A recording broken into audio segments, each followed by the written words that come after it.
चला तर आज या ठिकाणी आपण मसाल्याची कढी पाहणार आहोत। साधी सिंपल कढी तर आपण प्रत्येक वेळेसच बनवतो, पण आज जर आपण मसाल्याची कढी बनवूया, ती चवीला खूप छान लागते।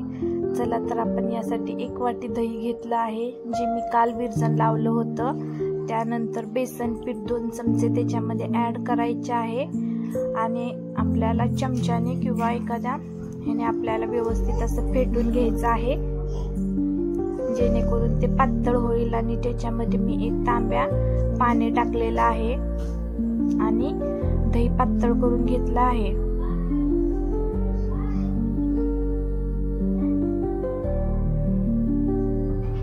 थोडस पाणी अजून टाकते, थोडं घट्ट वाटते।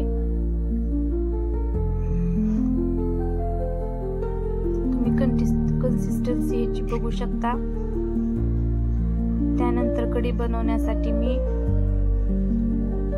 हे साहित्य घेतलेलं आहे। याच्यामध्ये तमालपत्र आहे, लवंग आहे, मिरची आहे, दालचिनी आहे, कोथिंबीर आहे, लसूण, कोथिंबीरीची पेस्ट, कढीपत्ता आणि तमालपत्र घेतलं आहे। त्यानंतर आपल्याला कढईवर तेल टाकून त्यामध्ये थोडंसं तेल कडलं का पाहायचं। नंतर त्याच्यामध्ये जिरी मोहरी टाकायची आहे, नंतर लसूण आणि कोथिंबीरीची पेस्ट टाकायची, नंतर कढीपत्ता टाकला आहे, नंतर आपल्याला हळद टाकायची आहे, नंतर स्टार फूल, लवंग, दालचिनी, 1 बारीक केलेली मिरची, तमालपत्र आणि कोथिंबीर वरून टाकलेली आहे आणि उलटण्याने आपल्याला हे हलवून घ्यायचं आहे। त्यानंतर मी चवीसाठी हिंग पण येथे वापरलेला आहे आणि नंतर दही जे आहे ते आपण बेसन टाकून पातळ केलं होतं, त्याच्यात 1 तांबे पाणी टाकलं होतं, ते या कढईमध्ये टाकलेलं आहे।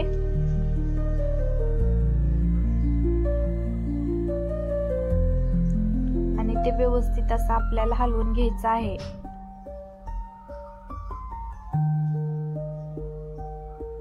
कढी थोडीशी गरम होऊ द्यायची आहे आणि नंतरच आपल्याला त्याच्यामध्ये मीठ टाकायचं आहे। गार कढईमध्ये जर तुम्ही सुरुवातीला मीठ टाकलं तर कढी फुटते, त्यासाठी कढई गरम झाल्यानंतरच आपल्याला त्याच्यामध्ये मीठ टाकायचं आहे। मी अर्धा चमचा मीठ टाकलं आहे, चवीनुसार तुम्ही त्याचे प्रमाण ठेवा। त्यानंतर मी चवीसाठी थोडीशी साखर पण त्यामध्ये टाकलेली आहे आणि कढी आता उकळू द्यायची आहे। कढीचा खमंग असा वास सुटलेला आहे। आमची रेसिपी कशी वाटली ती कमेंट मध्ये जरूर सांगा आणि आमच्या चॅनलला सबस्क्राईब करा। रेसिपी आवडल्यास लाईक, शेअर आणि कमेंट करायला विसरू नका। आपली कढी बनवून मसाला कढी तयार आहे। धन्यवाद।